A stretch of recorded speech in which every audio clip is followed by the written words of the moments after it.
Welcome to On the Firing Line on the information station, AM 1440 KUHL. Information, education, news, and politics of firearms and ammunition is found here. If you have any questions, call us at 1-888-625-1440. That's 1-888-625-1440. Some of us wonder why the police have acquired and are acquiring so many military-styled armored vehicles and weapons. Yet, when we look at the world we live in today, how can we imagine them not having them? We have come from a time of unarmed constables to a militarized police force armed to the teeth. Our police and sheriffs appear to now be the local state militias, men called upon to bear the brunt of fending off marauders and keeping civil unrest from bringing down the walls of order, as well as bringing criminals to justice.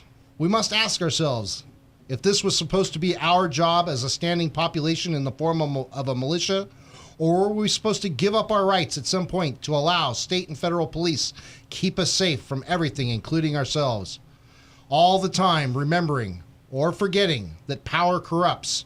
Once we have given up our rights for public safety ideal, how will we defend our Constitution from those who will use power to subdue us by rewriting our Constitution? Wow. You are on the firing line with Joe, Matt, and Kanani. Be a part of today's show by calling 1-888-625-1440. Or if you're in the Santa Maria area, call 928-1440. So, Well, and, I think we kind of hear a lot about police force militarization, and there's a lot of that going around, basically. One of the reasons that we wrote the show today is because the media has been so involved out there as saying, hey, the police are becoming so militarized, and this is after the shooting and the rioting that's been happening in Missouri. And of course, rioting is nothing new to us, and police shootings is nothing new to us. But most of the time, I think that we can safely assume that these police shootings are not the police going out just shooting people to execute them, as some would like us to believe, but incidents where they have to defend themselves, just like you and I would at our homes or anywhere else. Absolutely. I mean, there's tons of videos from news channels and on live leaks and stuff where there's shootings, officer-involved shootings, and lots of people on there get involved, saying, oh, he shot the guy in the back, this, that, and the other thing. A lot of times you forget, if you're not there, you don't really know what danger was there, and usually, if you look closely, the guy had a gun or something. Right. 9 times out of 10. A 6-foot tall guy coming after a 5'5" officer. Officer, yeah. It's how do you justify not using deadly force to protect yourself, especially if you've been attacked or you're trying to apprehend somebody who's already robbed or gone against the very laws of society that we've set forth. Yep. And it's obviously, either way, it's not a good thing. The police don't like just shooting, they don't just shoot people, but they don't like getting into the shootings.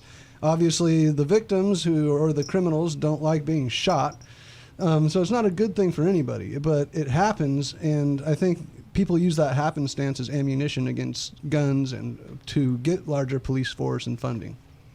Well, I think there's a lot to it. Kanani's over here smiling, just going, Yeah, just taking it all in. I mean, I think we give them a lot of responsibility, and somehow we need to trust that they're using that appropriately. Too much responsibility? Well, no, I don't think they're giving them too much responsibility, but we are giving them that. Yeah, no, that's a lot. That level of response, I guess. Absolutely. While I believe having a police force for justice is a necessity, we always have to stop and take a look in what degree should they be allowed to operate. At what point does the gray line that was formed over the years fade and our constitutional rights get put on the back burner for officer safety? I know we live in a time where there are many violent criminals who have little regard to follow any of the laws but their own criminal code, and they use weapons that outmatch police or even what we as the people can have or use. So what is the balance between prevention and response? I mean, that's going to be the question. To me, it's no different than Prohibition era, when the gangsters had Tommy guns and BARs and were outgunning all the police up and down the, Central Plains area. It's kind of the same thing. You look at that, though, and what did those police force do in response? They got Thompsons and BARs. For a time of rule there, yeah, they did. They have to match. Yeah, exactly. And while today's show is going to be the discussion of balance between the use of militarized tactics and civil tactics used by the police, we're going to be asking ourselves, what are the pros and cons? In these articles and comments that we have, I think we're going to find it harder to find the cons if we look at things from a logical standpoint and really look at how the police have progressed over time, how they've started to where we've gotten today, and what kind of world we live in today. So it's I don't know, it's hard to tell the balance, but then again, it's not.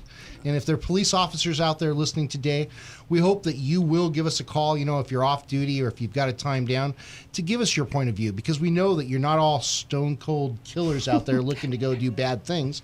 You're trying to do a job that, heck, we should be doing ourselves for the most part, protecting ourselves. Right. And originally that's the way it started.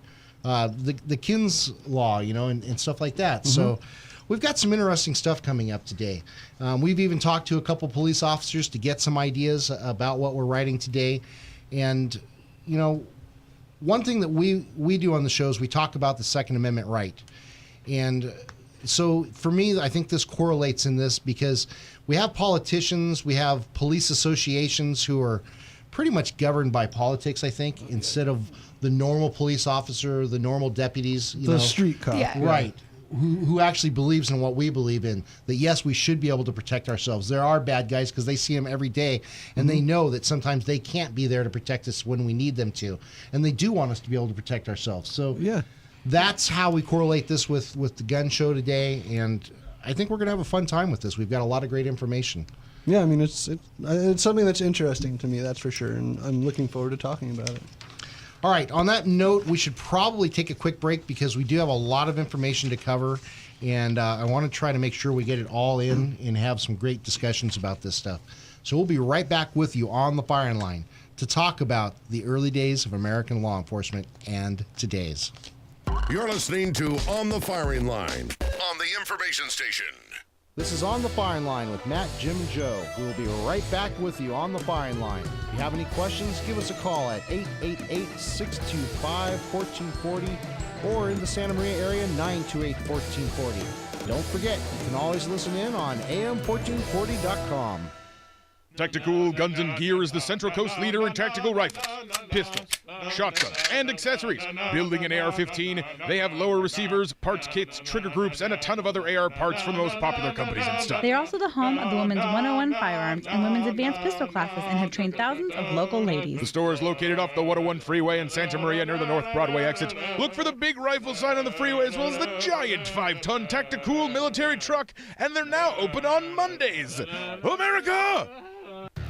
On the Firing Line is happy to have Law Offices of Christopher Coleman as a sponsor. The Law Offices of Christopher Coleman is located in Santa Barbara on 2019B State Street, specializing in personal injury and, more importantly, the Second Amendment and On the Firing Line with Matt and Joe. Give them a call at 805-682-3352, serving the Santa Barbara, Santa Maria, and San Luis Obispo areas for over 25 years. Have you been looking for a new or used motorcycle or all-terrain vehicle?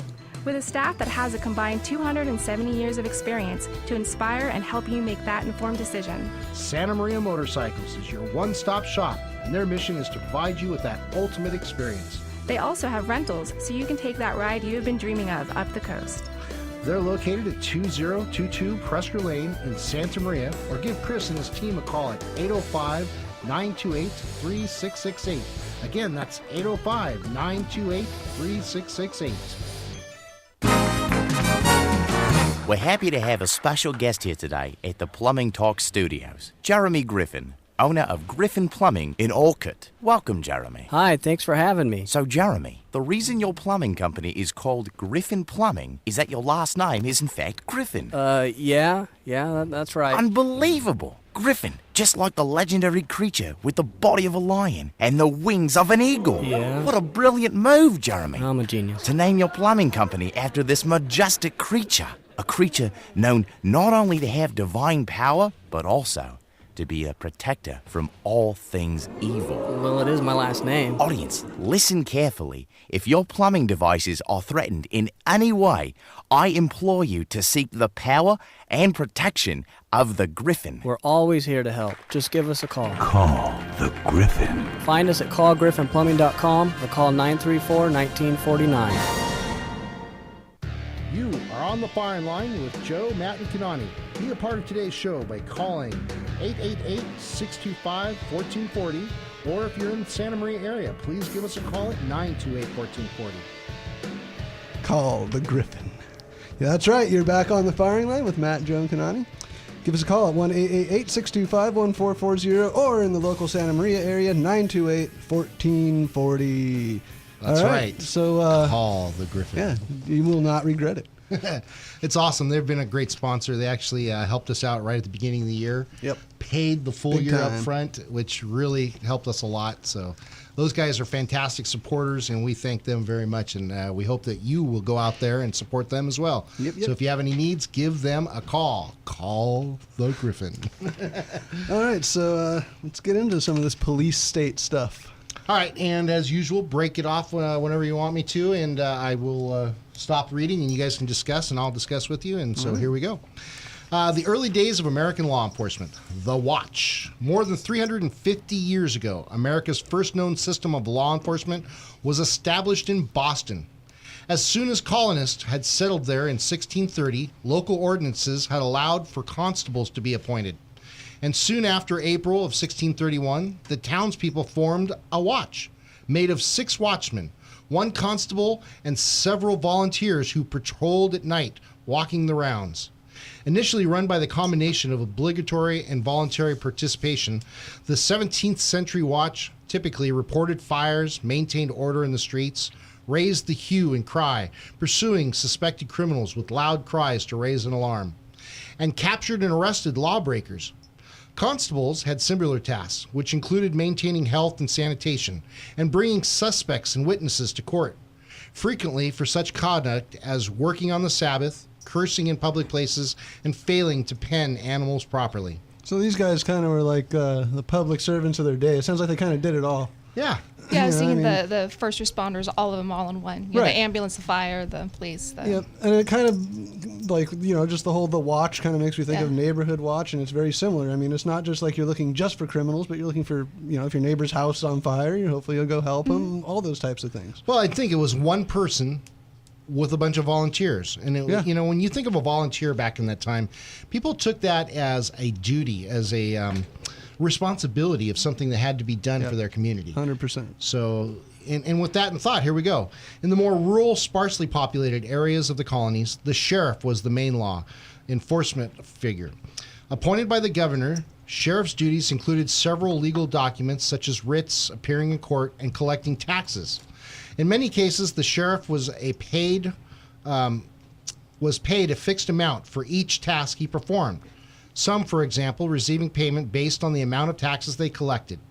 Occasionally, these tasks proved dangerous. In fact, the first known American peace officer to be killed in the line of duty was in Columbia County in New York, Sheriff Cornelius Hogeboom, who was shot on October 22nd in 1791 as he attempted to serve a writ of ejectment. He was shot in 1791? Yeah. Awesome. Well, not awesome, but No, not so awesome. you know what I mean. Exactly. Let's see. The early policing system was modeled after the English structure, which incorporated the watch, constables, and sheriffs, derived from the British term shire reeves. In a community-based police organization, intensely the British system developed from kin policing, dating back to about 900 AD, in which law enforcement power was in the people's hands, and they were responsible for the families, or kin.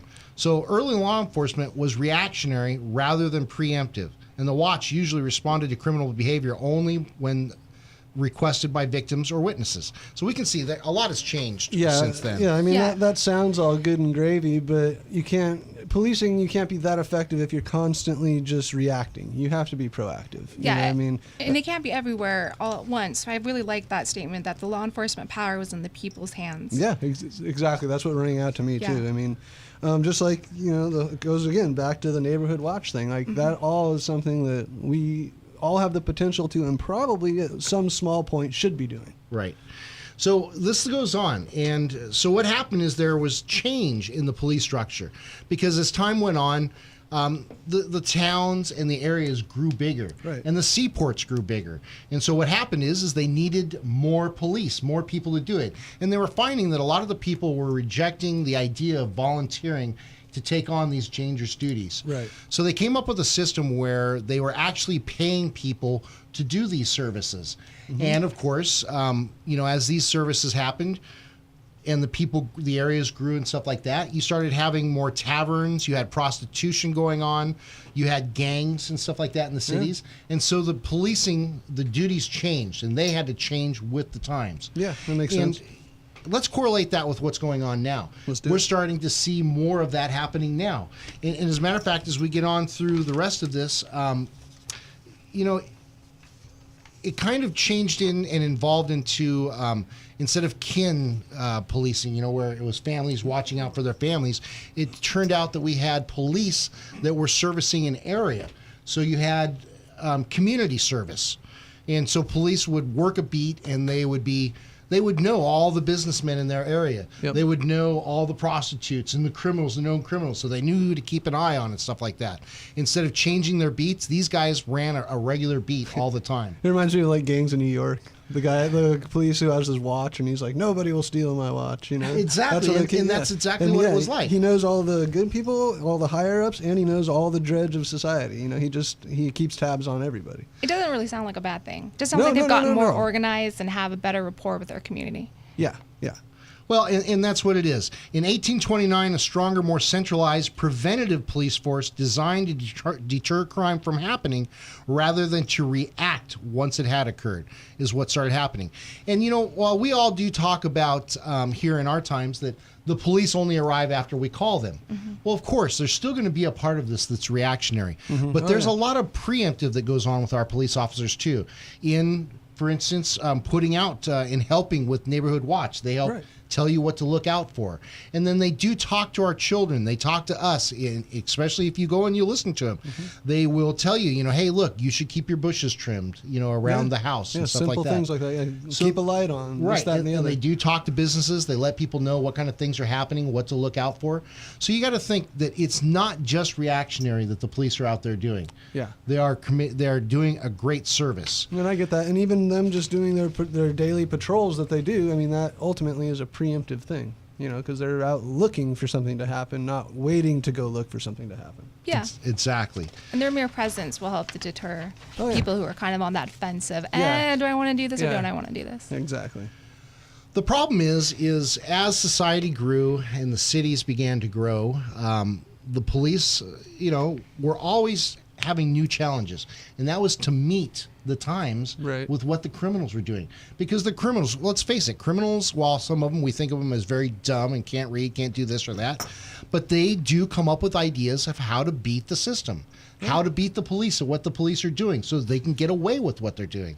Yeah, for them, that's literally their job, especially, like getting away from the police. They can't do their job if they can't get away and do it again. Right. Yeah. And in some cases, you will find, especially in these times, hey, instead of getting away, or part of getting away is to have a shootout with the police. Get them on the backup so that we can run away and get out of here. Unfortunately, I think you're right. It's something, especially like when you look at younger, maybe younger 20s and younger, who are really impressioned by older people, older brothers or whatever. And like you just said, that's what they think. Oh, I'm getting pulled over. I'm going to grab my illegal firearm and make go out in the, quote, hail of glory, but it's really not. Well, think of this. You said it at the beginning of the show. Go back to Prohibition. Right, exactly. Prohibition, what did we see? We saw the bad guys fighting it out with the police. If they couldn't buy them off, they killed them. Yeah. And so there was a good start. I guess the 20s and on right through that area. That was kind of the kickoff of it. Was really a big kickoff. And so the police had to do things. But did we ever read in the papers that the police were becoming more militarized by those actions? Well, back in those days? I haven't read a newspaper from those times or gone to the library to read these things. But I'm sure there was like underlying tones of it. I don't know. What do you think, Anani? Do you I think? don't know. It seems like it's kind of a new thing, really. The more I think media coverage we see of things abroad and what our government is doing and our military is doing, they're starting to make those comparisons. Right. Well, they're starting to put it. Okay. Yeah. They're starting to draw the lines now. Right. But do you think of in before the 20s even, or even in the 20s, if, first you had the police officer who may have had a baton. Now he has a .38 special. Now he has a Thompson gun. Do you think the people of the community of that police officer kind of are going, his firepower is drastically increasing with every X amount of time that passes? But I think that they were happy to see that somebody was out there willing to protect them and willing to have those weapons to do the job at hand. And I agree with you, but I don't think, even though it's different, but it's still the same. You take it 100 years ago and today. Today, everybody is calling it the militarization of police. But back then, were people thankful for it? I mean... Well, okay, I see what you're saying. But we also have to remember, today we hear militarization, right?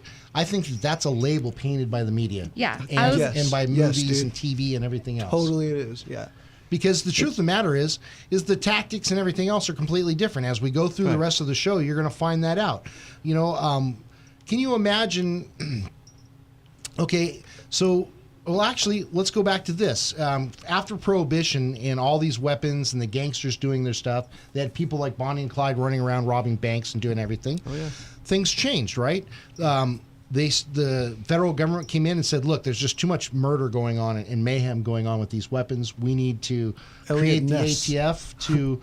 And they created the laws that went into effect, where weapons had to be registered and everything else. And there were certain military-style weapons that people could not have. I mean, that was the basic start of it all. That's where, God, I don't know that they used the term, but possibly they did. Assault weapons.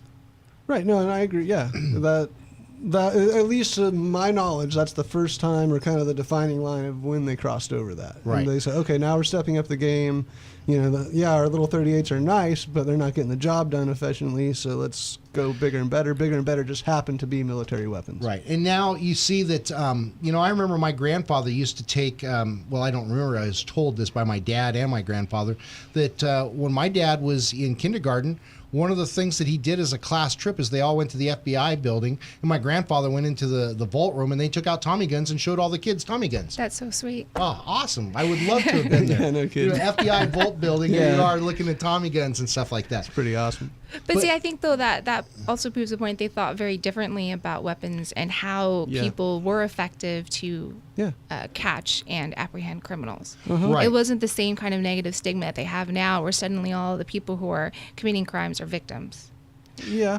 And two, back then it was still very much a, lack of a better word, a farming style community. Yeah. And I think that firearms were a much, much more larger part of everybody's day to day. Especially compared to now, where it's just so long gone. You still have the big cities. And I think what you found is after the gang style shootings with all these Tommy guns and BARs kind of settled down, the police kind of settled back down a little bit too. Because you notice they still had their revolvers, and a lot of times they had their shotguns. The detectives all had their little stub-nose revolvers and stuff like that. The semi-automatic wasn't prevalent.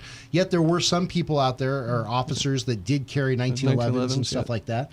The technology may not have been there as much, or if it was, they weren't as interested in using it. Right.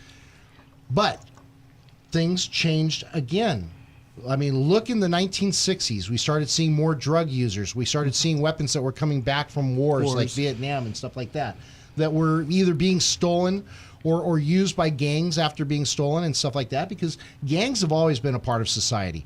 And when these weapons started hitting the markets, things started to change. Do you remember when SWAT actually started? Well, I don't know. No, I mean, I don't remember exactly when. Special weapons. I thought that it was in Miami after the Dade County shootout, but I'm probably totally wrong. I'm not sure of the date, and it would be interesting if somebody could call up and let us know. Again, the phone number here is 805-598. 928-1440. Almost gave out my home. 888-625-1440 or 928-1440 for the locals. Right. So, and again, remember, when they did start SWAT was for specific calls, where there was a dangerous situation that... Hostage. Yeah, exactly. And I think that happened, God, it must have been, late 60s, early 70s, maybe even middle of the 70s when we saw SWAT start taking effect. And at that point, I guess you could say if we were to use the terms, it was militarization. Because they were military-styled weapons. Yeah, I mean, okay, yeah, they have body armor and M16s, and really it wasn't body armor; it was like flak jackets and stuff. You know? Well, body armor of its time. Yeah. Okay. No, but I get that. And they used big vans instead of using military vehicles and transport vehicles and stuff like that. Now we move forward and we come to a time where we have massacres, which have really changed the police protocol. All right, here's something from the Washington Times. The first officers on the scene had never trained for what they found at Columbine High School. No hostages, no demands, just killing. Yep. In the hours that followed, the nation watched in horror as the standard police procedure for dealing with shooting rampages in the United States proved tragically, heartbreakingly flawed. And this was in April 20th of 1999. Yeah, and I still think of that. And even with, more modern, like recent school shootings, one of the big bummers to me is that how they have to wait for so many other people to arrive. And I know that it's protocol and that's how they have to do it. Well, that's how they did do it, yes. But I mean, what if 3 or 4 guys could go in there and probably stop the 1 or 2 killers that are 17 years old, or maybe save that's a few kind of lives? what it's progressed to. Our police officers have gotten a new style of training.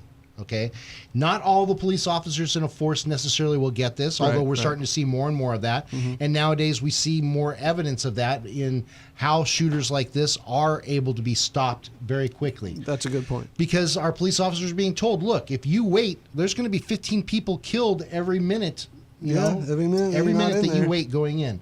And in Columbine, that's basically what happened. People were inside waiting for the police to come in and save them. Yeah. But police procedure at that time period, which was very much in defense of civil servants, or however you want to put it, they waited. They secured off the area. And then as they went through the building, they went through and checked every room on their way to find the bad guy. Now we know through active shooter training that the first responder can actually go in and go after the bad guy. Heck yeah. You don't have to go and clear every room. As long as you're consciously aware of what you're passing as you're going, you're going to the sound of the shooter. And we've seen cases where, hey, a shooter has been stopped and not been able to kill as many people. Yeah, yeah. And, we've talked about it before. It doesn't always take a good person necessarily shooting the bad guy. As soon as that they meet that resistance of now there's somebody else who's armed resisting me, a lot of these guys put the gun to their head. Right, exactly. Commit suicide. Because they're cowards, of course. Hey, somebody just texted me a message that says in 1967 is when the first SWAT came across. All right. So there we go, 1967. A little earlier than I had thought personally, but and you got to figure in the 60s. But that makes good sense with what you said with the 60s and all the different drug use that was coming and all the parties and I know that's not just and it. Here you think of in the 60s, you had the people like the Black Panthers. They were taking hostages because they wanted to make points. That's a good point. Now we have different things happening to us. We have people that don't want to just make a point by negotiating and getting something done. They want to go make a name for themselves so they can be remembered forever by going out and mass killing. Terrorizing, And that's what, the mass killings, it's happening here, and it's not done by a specific terrorist, but to me, that's terrorism, like quintessential. When you're in a school building shooting at children and teachers, other than, blowing yourself up, but that's the same thing. You're killing innocent people, and like you said, what's the reasoning behind it? To gain notoriety for yourself? It's sociopathic. Exactly. So you got to figure, here, it says 10 years later, Columbine has transformed the way police in the United States deal with shooting rampages. After the tragedy, police across the country developed active shooter training, which calls for responding officers to rush toward gunfire and step over bodies and bleeding victims if necessary to stop the gunman. The active shooter first must be stopped. Police now are trained that a gunman in a mass shooting kills a person every 15 seconds. So yeah, just like you were saying, every minute you wait, that could be potentially 4 deaths. Which is unacceptable. That's a lot. I like what you guys are talking about, but it still seems like that they're being responsive. That until they have a chance or have a reason to escalate what their training is, they aren't implementing that prior to. And I wonder if that's where the objection to militarization is that they're preempting what their need is. Well, you're absolutely right. When you deal with the military tactics, well, this is just it. Okay, let's stop for a second before we go completely ahead with what you're saying, because what you're saying is correct, but let's put it into perspective. We hear in the media militarization, right? Copy. That is, again, it's a word that's been thrown out for people to label something. Gun control. Gun control, exactly. Assault weapons. The truth of the matter is it's not militarization. They have changed their tactics, and the tactics are completely different from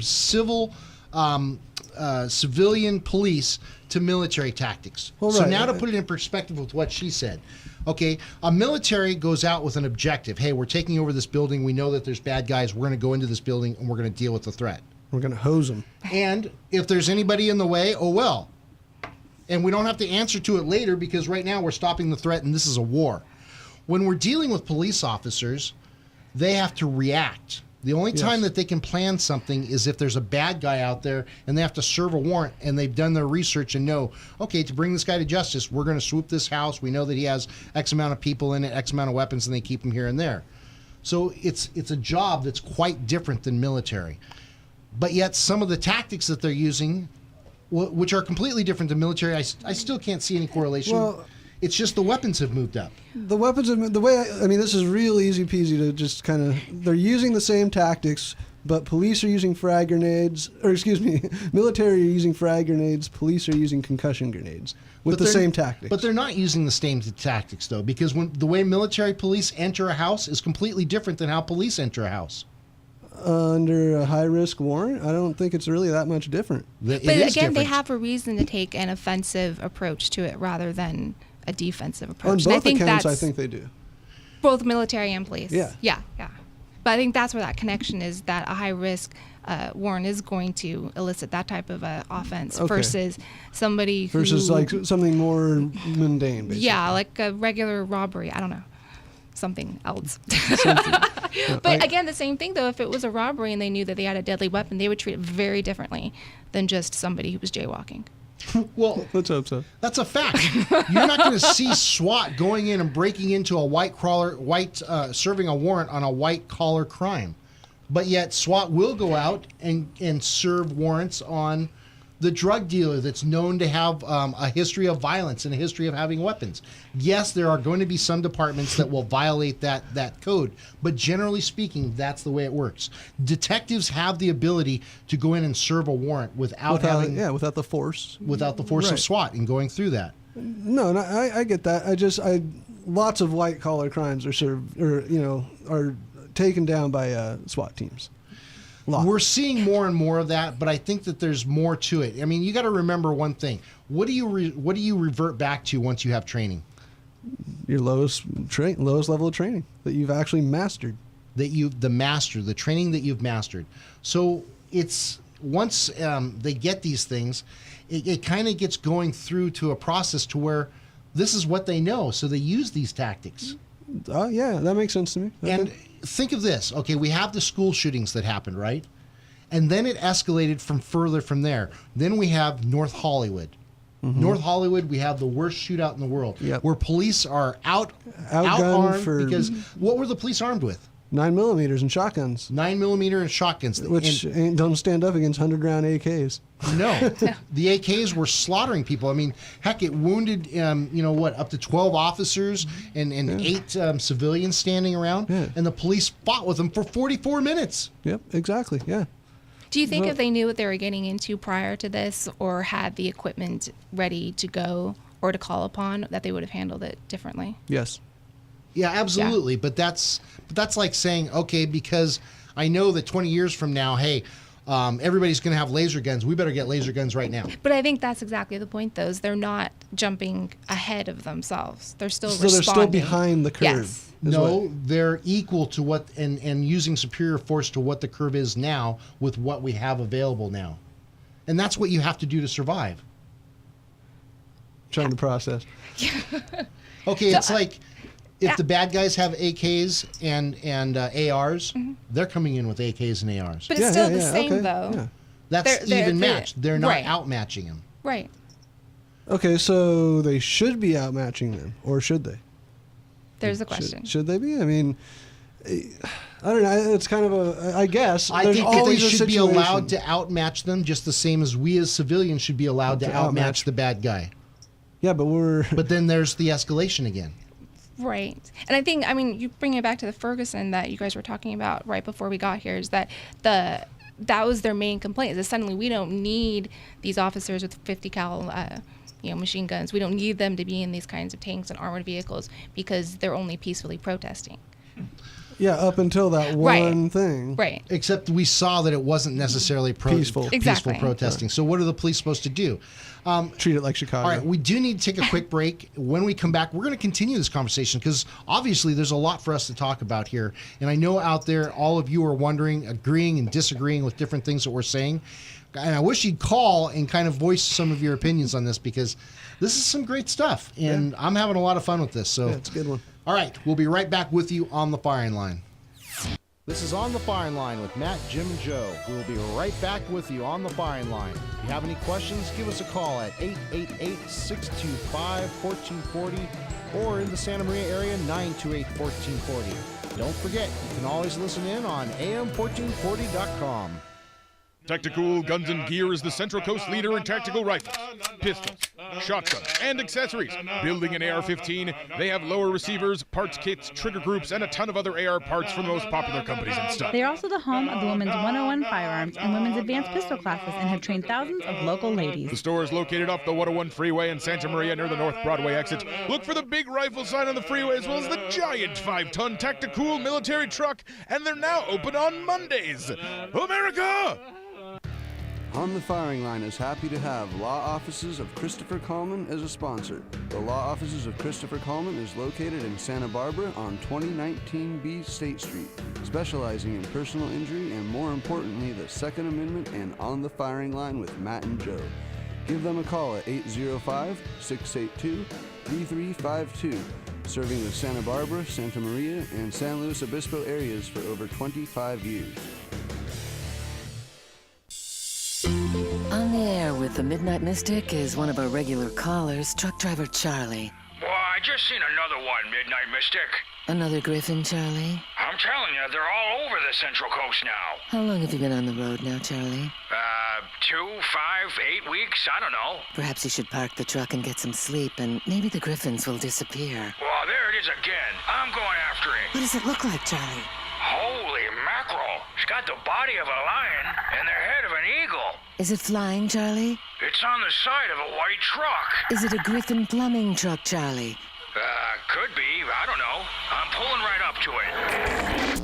We seem to have lost contact with Charlie, but I'm sure he'll be okay because Griffins, just like the good folks at Griffin Plumbing, are here to protect and serve. In fact, if your plumbing devices are threatened in any way, Call the Griffin. Find us at callgriffinplumbing.com or call 934-1949. Welcome back to On the Firing Line with Joe, Matt, and Kanani. That's right. We are back on the firing line with Matt, Joe, and Kanani, just like you heard. Give us a call at 1-888-625-1440 or in the local Santa Maria area, 928-1440. And if you have Facebook, you can always message us online. Yeah, Absolutely. Absolutely. All right. So we've come a long ways from the constables through riots or the 60s where we have the Black Panthers taking hostages to school shootings to North Hollywood where we have bank robbers shooting it out with fully automatic weapons against our police departments and how the police departments have had to escalate what they had as weapons in their arsenal to be able to respond to these types of situations. Yep. Now let's take it to the next notch. Terrorism. Yeah, well, that's ultimately what started all this, right? I mean, not started it, but where we are today as opposed to 10 years ago. Right. Terrorism. Exactly. Can you imagine this? If our police did not have militarized weapons, if you want to use that term. I do. Okay, because all weapons are militarized, right? Exactly. They all come from that background, even a 1022 in a sense. Pew, pew. Yeah, based off of what, the M14 or the Grand? Yeah, it's a mini. So, but here, let's go back to this. Terrorists. We definitely don't want terrorists using suicide bombers or going to buildings and starting to shoot people, which would be the active shooter situation. Instead of an active shooter situation, think of it tenfold, because you'd have 10 to 20 guys going through a mall shooting everybody. Yep. And one officer can't respond to that. Yeah. So how do our police get better and prepared for that? Well, number one, they have to work with federal government and Homeland Security, I guess you could say, which is what's going on there. They also have to have better equipment to be able to deal with it, and they have to train with that. And then we go right back to, what do we fall back to in the heat of the moment? Yep, the only thing you've mastered. The only thing you've mastered. So, yes, there's a fine line and there's a balance between what the police have as weapons and when they use them and how they use them. But we can't lose sight of the fact that these are things needed by our police departments. Do they need a 50 cal? Very possibly, when it comes to 15 guys running around shooting everybody. Okay. No, all right, yeah. I mean, where for me personally, I mean, when I get into it is with the belt-fed machine guns and tanks and things like that. Right. Okay, I agree. We police forces, SWAT teams need armored personnel carriers because they have to go up to these violent buildings every once in a while. They need M4s because they need to protect themselves, no questions. But why do they have full automatic belt-fed machine guns? Okay, with terrorism on the loose and with an open border in Mexico, you have no idea if a squad of 50 guys can get across, join up somewhere, and start a battle in the middle of Los Angeles. How are they going to be able to deal with that? With the National Guard. With the National Guard, who takes time for a phone call to get through from the governor to have them respond, when our first responders are... Well, it should be us, but it's police. You're right. It should be us, because we should be taking the responsibility, because we, the people, are the militia. Yeah. But so many of us have given up our rights to allow the idea of public safety through our police. Well, I think we delegated it to the police. We did. So that we don't have to do it. And that's almost, it's like, well, I've cleaned my hands there. I won't have to defend myself because I am paying, I'm a paying member of society and police are going to help me. And then we use them as a scapegoat when things go wrong. Absolutely. Well, yeah. Yeah. The flip side, it's like a double-edged sword to be a police officer. And of course it is. On one side, they have to be prepared and be able to do everything they can to handle any situation. But if they don't, well, then why weren't they trained and why didn't they have the special weapons? Oh, yeah. I mean, it's definitely a double standard. Sounds like we have a caller on the line. Welcome to On the Firing Line. Hey, Joe. How you doing? What's happening? Okay, here we go. I was just telling you, buddy, that this show can open up the biggest cans of worms that could go on forever and ever. But let me just say that right now, with the police and the military tactics they have to use, is because, one, what happened in the state of California, for one, we lost our right for open carry. In this county, we cannot get a CCW permit, concealed carry weapons permit, in this county. Right. Well, we've lost 400 in this county since our Sheriff Bill Brown's taken over. There's only like 50 left in Santa Barbara County. Right. So what is a private citizen supposed to do who can't even protect themselves anymore? Absolutely. What are we to do now? Here we're talking about one aspect, but the other aspect that where we can step in and help, which we should have that right, we don't have that right. And they don't want us to have the right. Well, it's the politicians that don't want us to have the right. I believe that your everyday police officer usually does want you to have that right. And if there were 50 combatants that were terrorists riding around the neighborhood, they'd probably want your help to be able to take them out. Right. And I agree. We should be able to have any weapon that the police have to be able to defend ourselves against an ever-growing bad society of bad guys that are going to go get these weapons. And if they ban them here in California where they can't buy them, they'll buy them from across the border in Mexico. Yeah, across the border in another state. They'll get them. Yeah, because I remember back in the late 70s, I was still taking my .22 rifle in the back of my pickup truck. Everybody had the racks back there, and you could park. No problem. Yep. But now you take a pistol in California. It either has to be across from you in the driver's seat or in the dash. What happens there? Somebody panics and says, oh, man, that guy's got a gun in his seat. What's he going to do? Well, it's up to law enforcement to come over and see if the guy is okay or not. Right. But how many times are you going to get pulled over in that same period of time? Well, I'll tell you, one of my personal opinions of how this all got to this point is because the radicals from the 1960s have taken over the political system. The radicals from the 1960s are the ones that are setting precedents and setting law now for us, the people of the regular citizens. And they use the touchy-feely ideals behind their way of living. They don't like the American society. They don't like the American Constitution until it affects them. Yep. Yeah, but actually they won their battle in the 60s because almost every one of them is prominent in Congress or in the state or at a college teaching. That's right. Ideological ideas, and we keep them in there. And why do we hire these people? I mean, once they get in these positions, they can never be released. It's strange. And you know what? How we prospered in history, it's really strange. Very true. God, I wish your phone is coming in so bad right now. I wish that we had a clearer connection with you. If you can get to a landline and call in, that would be fantastic. We could continue this conversation a little bit better. But right now, it's getting to the point where I'm only picking up words out of your conversation. So I'm going to have to let you go right now. But I really appreciate your comments, what we did here, and what we understood there. Thank you very much for calling. Yeah, so I mean, it's something that everybody thinks about. Perspective changes from individual to individual, but obviously it's something that's on a lot of people's minds. Right. Again, we talk about if terrorists were to come here and attack. If. They already have. That's the thing. I was just going to say, we get wrapped up in if. What about when they did? Exactly. What about when they will next? It's right. not an if at all. And like this gentleman said, we should have the ability to defend ourselves against those attacks. Mm-hmm. We should not have to rely on our police departments. And there are smaller towns out there. Can you imagine Guadalupe standing up and fighting against terrorists? I'd like to. But they only have so many police officers. They can't stand up to it without the help of the society. And we are the militia. We the people. Yeah. We shouldn't be shucking these responsibilities onto our police officers. They should be doing things like what they used to do, and they still do those things. Yep. Hey, it looks like we have a caller online. John, welcome to On the Firing Line. Hi, guys. How you doing? Good, I hope.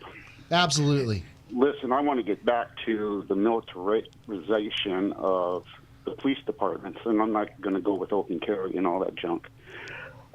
Simple comments, okay? First of all, one of the reasons for the Second Amendment is a balance of power. Yeah. Okay? The first responders to an incident are the police and fire departments. Okay? Right. The National Guard in a dire emergency such as a riot or looting or those demonstrations cannot be called up until there's approval from the governor, yada, yada, yada. So those police departments need to be able to adequately contain the situation. And you have to look at the terrorism that's involved in the world today and the cells that are involved in the United States today. Second of all, we have several veterans coming back that are trained in military tactics that are criminals. They are drug dealers. They're running drug houses. They have sophisticated weapons. Cartels have sophisticated weapons.